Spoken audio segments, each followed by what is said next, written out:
Hello guys, welcome to my YouTube channel radio Astra. मैं हूं दीपक वर्मा और आज हम बात करेंगे एक्सरे ट्यूब के बारे में। ठीक है, एक्सरे ट्यूब होता क्या है और इससे एक्सरे का प्रोडक्शन कैसे होता है। एक्सरे ट्यूब क्या होता है? एक्सरे ट्यूब रेडियोलॉजी में यूज होने वाला एक बहुत ही मेजर इक्विपमेंट हम बोलेंगे एक्सरे ट्यूब को, क्योंकि ये ट्यूब काफ़ी सारी जगहों पे यूज होती है, जैसे कि एक्सरे में, ठीक है, डेक्सा में, सीटी स्कैन में और भी बहुत सारे फ्लूरोस्कोपिक यूनिट्स में। जहाँ पे भी एक्सरेज का बात हो रही है, जहाँ पे भी एक्सरेज का यूज है, वहाँ पे एक्सरे ट्यूब का होना ज़रूरी है। ठीक है, विदाउट एक्सरे ट्यूब हम एक्सरे का प्रोडक्शन नहीं करा सकते।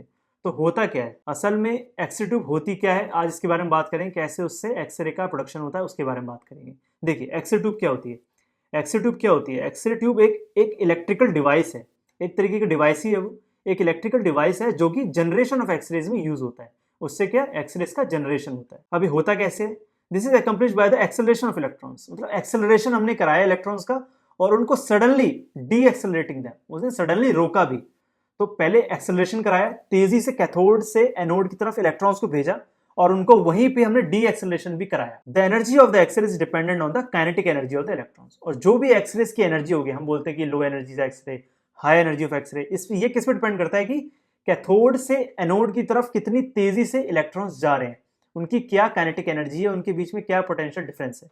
ठीक है, तो इस पर डिपेंड करता है कि कैसी उस एक्सरे जो भी प्रोडक्शन हो रहा है उसकी एनर्जी क्या होगी। देखिए, ये हमने देख लिया कि कैसे कैथोड से एनोड की तरफ जा रहे हैं इलेक्ट्रॉन्स, हमने बोम्बार्डमेंट कराया बहुत तेजी से और जैसे ही एनोड से टकराया, वो एनोड से टकराने के बाद सीधा एक्सरे प्रोडक्शन हुआ, ये हमने देख लिया।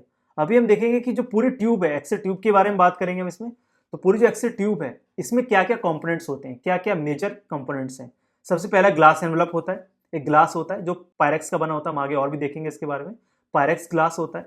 उसके बाद क्या होता है, उसमें कैथोड होता है, एनोड होता है और प्रोटेक्टिव हाउसिंग होती है, जो पूरी ही ट्यूब को एक कवच देके रखती है, पूरी ट्यूब को एक होल्ड करके रखती है सारी कंपोनेंट्स को। ग्लास एनवलप पहला कंपोनेंट हमारा ग्लास एनवलप है। और इसमें क्या है, किस चीज का बना होता है? ग्लास एनवलप बना होता है पायरेक्स का। और ये इसके बहुत सारे यूज हैं, जैसे कि हीट को रोकना एक्सरे प्रोडक्शन के दौरान। ठीक है, able to withstand tremendous heat generated in the process of x-ray production. X-ray production में जितनी भी हीट जनरेट होती है उसको अच्छे से ही रोक सकता है। ठीक है, ये ब्रेक नहीं होगा। इन केस अगर ब्रेक होता है तो वो एक अलग सिनेरियो है, वो एक अलग चीज हो जाती है, लेकिन ये जल्दी से ब्रेक नहीं होता। ये बहुत ज्यादा हीट कैपेसिटी इसकी बहुत ज्यादा होती है कि ये हीट को एब्सॉर्ब कर सके और उसके बाहर ना जाने दे। ठीक है, इसके अंदर वैक्यूम मेंटेन होता है, हमें पता है। ये वैक्यूम के अंदर जो भी एक्सरे का प्रोडक्शन है, इलेक्ट्रॉन्स कैथोड से एनोड की तरफ जो जा रहे हैं, उसमें वैक्यूम की जरूरत होती है उस ट्यूब को। वैसे ओपन स्पेस में नहीं होता, वहां पे वैक्यूम क्रिएट करा हुआ होता है। और ट्यूब की विंडो, ट्यूब में एक विंडो भी लगी रहती है। एक ट्यूब में विंडो रहती है। ट्यूब विंडो मींस बोलेंगे कि एक थिन जगह, उस ट्यूब में एक पतला सा थिन ग्लास लगा होता है, इसी चीज का बना होता है वो। ठीक है, उसकी एल्यूमिनियम की इक्विवेलेंसी भी हम देखते हैं कि एल्यूमिनियम से उसकी क्या इक्विवेलेंसी है। A segment of glass that is thinner than the rest of the glass envelope. मतलब पूरे जो एक्सरे ट्यूब है उससे वो थिन पार्ट रहता है उस ग्लास का। तो हम ये बोलेंगे कि जो सेगमेंट है वो थिनर है उस बाकी के ग्लास एनवलप के मुकाबले। Contributes to inherent filtration of 0.5 aluminium equivalency के साथ।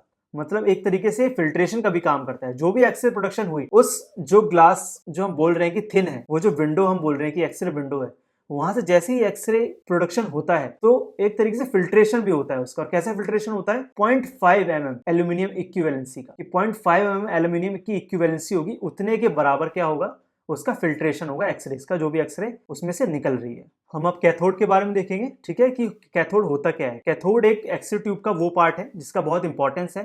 कैथोड ही क्या करता है, इलेक्ट्रॉन्स को अपने अंदर से निकालता है।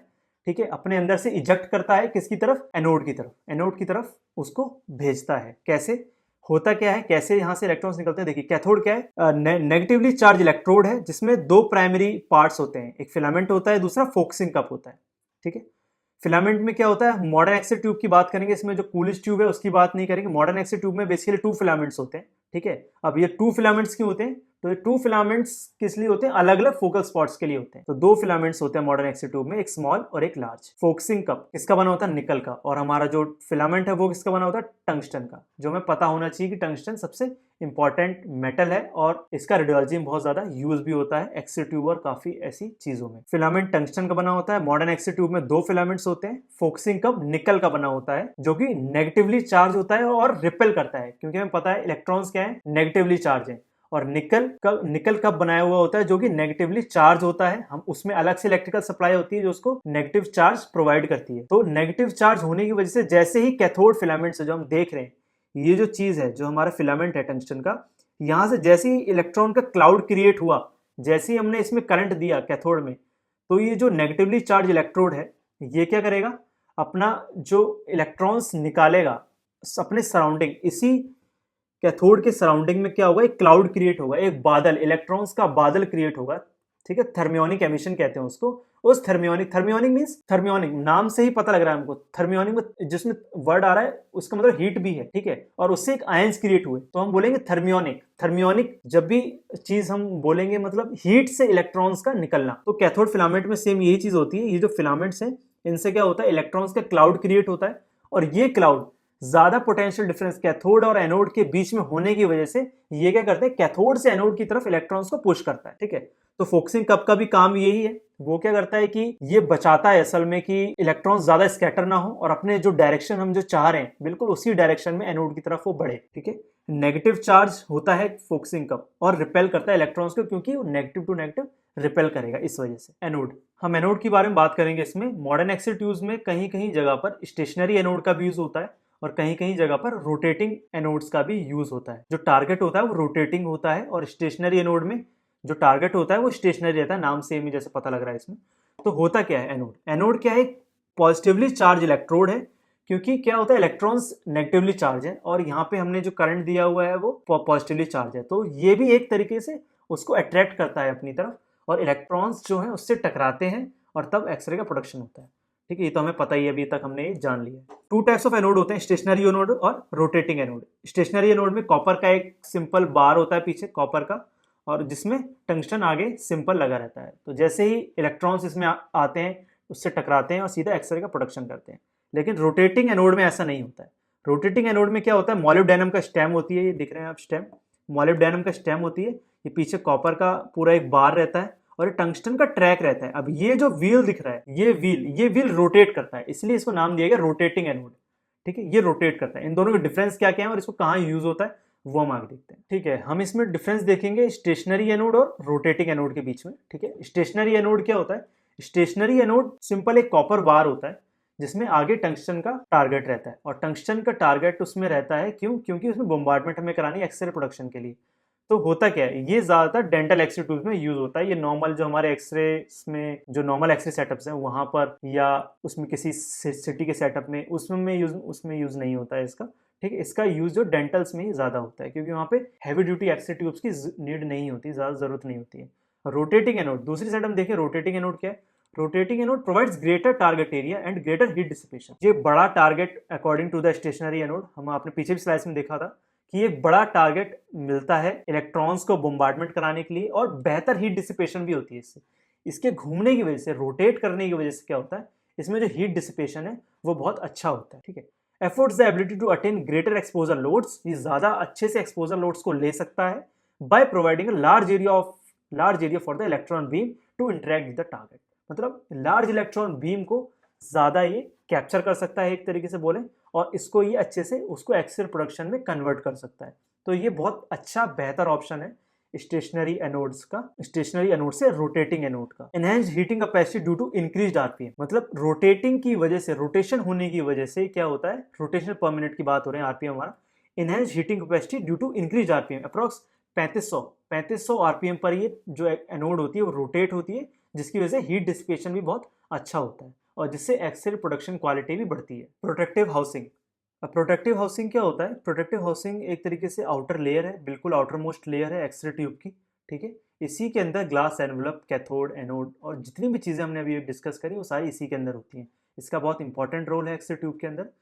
होता क्या है कि इसमें देखिए आपकी एक लाइनिंग होती है, ठीक है, प्रॉपर पूरी स्टील का बना हुआ होता है जिसमें एक इंसुलेटेड ऑयल रहता है। ऑयल क्यों रहता है, ताकि अगर ट्यूब गर्म होती है एक्सरे प्रोडक्शन के दौरान, हमें पता ही है जैसे कि हम थ्योरी में भी पढ़ते हैं कि 99% ऑफ द हीट, ठीक है, तो वो हीट का जो प्रोडक्शन हो रहा है वो भी तो कहीं ना कहीं एब्जॉर्ब होना ही है।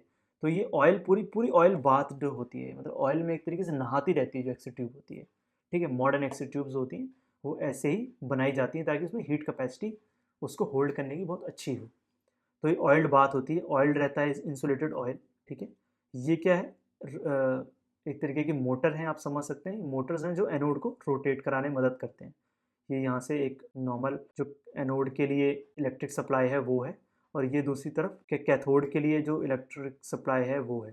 ठीक है, यहाँ से होता क्या है, ये लेड की लाइनिंग है। तो ये लेड की जो लाइनिंग है ये क्यों होती है? लेड की लाइनिंग हमें पता है, लेड जो है एक्सरे के जितने भी ऐसे डिवाइस हैं जो पर्सनल प्रोटेक्टिव डिवाइसेस हैं उनमें यूज़ होता है। क्यों? जिससे हमें एक्सरेज रेडिएशन कम एब्जॉर्ब हो हमारी बॉडी में, उससे कम पेनिट्रेशन हो। तो ये इसी वजह से इसकी लेड की लाइनिंग भी करी जाती है इस ट्यूब में, ताकि यहाँ पे एक्सरे प्रोडक्शन हो रही है और ये प्राइमरी बीम तो गई, और मान लीजिए प्राइमरी बीम ना जाके इधर उधर चली जाए तो उससे भी जो ऑपरेटर्स हैं, जो रेडियोग्राफर्स हैं, उनको बचाने के लिए, पेशेंट्स को बचाने के लिए इसका लेड लाइनिंग का यूज़ होता है। ठीक है, अब प्रोटेक्टिव हाउसिंग मैंने भी जैसे बताया आपको कि ये होता क्या है। ठीक है, जो पूरी ट्यूब मैंने बताई भी आपको क्या होती है, अभी वही इसमें देखते हैं कि होता क्या है। X-ray tube is always mounted inside a lead line protective housing that is design to, मतलब प्रॉपर लेड लाइन होती है। क्यों होती है? प्रिवेंट्स एक्सेसिव रेडिएशन एक्सपोजर, ताकि रेडिएशन लीक किसी तरह से ना हो उसमें से। Prevents electrical shock to the patient and the operator also, radiographers को, मतलब जो भी रेडियोग्राफर है, जो भी उसको यूज़ कर रहा है मशीन को, और पेशेंट को भी किसी तरह से इलेक्ट्रिक शॉक ना लगे, इस वजह से ये पूरी प्रॉपर एक शील्ड होती है। तो हम प्रोटेक्टिव हाउसिंग में देख रहे थे कि इसका असल में रोल क्या क्या है। तो ये क्या करती है, एक मैकेनिकल सपोर्ट भी देती है एक्सरे ट्यूब को, और ये डैमेज से भी बचाती है। डैमेज से बचाती है कैसे? मान लीजिए एक्सरे ट्यूब गलती से वॉल में लग जाए, अगर एक्सरे जो रूम है उसकी वॉल में अगर लग जाए, या रेडियोग्राफर से ही कहीं गलती से ज़ोर से लग जाए वो, या टेबल पे लग जाए, कहीं पर भी किसी तरह का मैकेनिकल डैमेज उसमें ना हो, तो प्रोटेक्टिव जो हाउसिंग होती है इस चीज़ से भी बचाती है। ठीक है, देखिए, सब ट्यूब हाउसिंग कंटेन्स ऑयल। बहुत सारे ट्यूब एक्सरे ट्यूब्स क्या होती है, उसमें ऑयल भी रहता है। एक्सरे ट्यूब और एक्सरे हाउसिंग के बीच में पूरा ऑयल से बाथड होती है, वो एक तरीके से डूबी हुई रहती है। क्यों रहती है? ताकि जो भी हीट प्रोडक्शन हो रही है एक्सरे प्रोडक्शन के दौरान, जो भी हीट प्रोड्यूस हो रही है, वो क्या करता है, ऑयल क्या करता है, उस हीट को एब्जॉर्ब करता है।